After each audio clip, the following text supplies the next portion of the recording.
تاسو کتلی شئ موږ په قبایلي ضلع جنوبي وزیرستان کې موجود یو. لکه څرنګه تاسو ته پته ده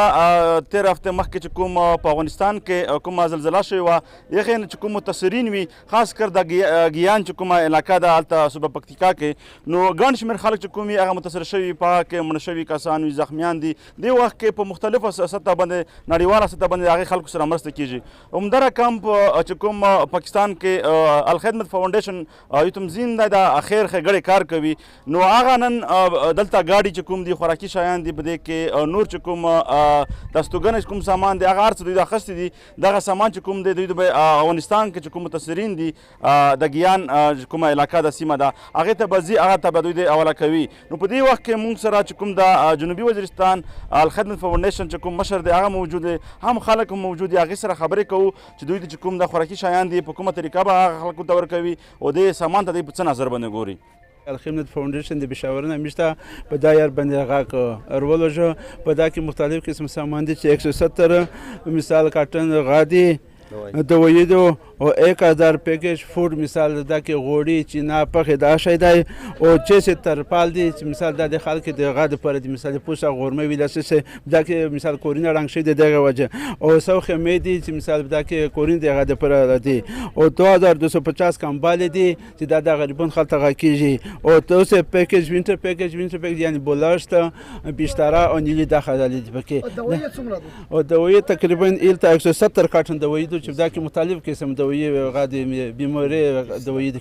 په افغانستان کې چې کومه زلزله راغله او ورته ډېر غریب خلکو نو هلته ډېر تکلیف یې شوی، نو د هغې په بنیاد باندې الخدمت فاونډیشن پېښور نه میشته دا سامان ولوژه. په دا کې خوراک سامان دی، د هیلت پورې یعنې بیمارۍ چې کوم مختلف قسمه ادویات دي او چې کوم بیشتري دي دا شیان دي، او د خوراک سامان دی. ډاکټرونه هم دي د می سره باقاعده په ټیم کې میږو پوسي درې ورځو باقاعده میږي د ډاکټرونو کیمپ هم لګیږي، مریضونو هم چیک اپ کیږي، او دا سامان میږ په خپل لوس باندې ورته چې کوم افغانستان ګورنمنت ته او ویر سره او میږو په خپل لوس باندې دا شاین تقسیموي. خلک کمیټې جوړې کړې دي، هغه کمیټې کې درې قسمه کمیټې دي چې پله سروې کو، دومه کمیټې تقسیموي، دریمه چې کومه هغه کسي چې آیا دغه شی مستحقین ته ورسېده که نه، نو موږ په باندې انشاءالله برپور اعتماد دی چې هغه د کوم شی چې دی خپل مستحقین ته رسوي. تاسو دلته چې کوم د الخدمت فاونډیشن ذمہوار کسان دي هغې خبر واورېدلې، یقینا دوی د دې نه مخکې هم د افغانستان چې کوم حکومت دی هغې سره چې کوم پاک افغان فورم دی چې کوم په هغې مخکې هم مرسته کړې دي. اوس یو ځل بیا دوی د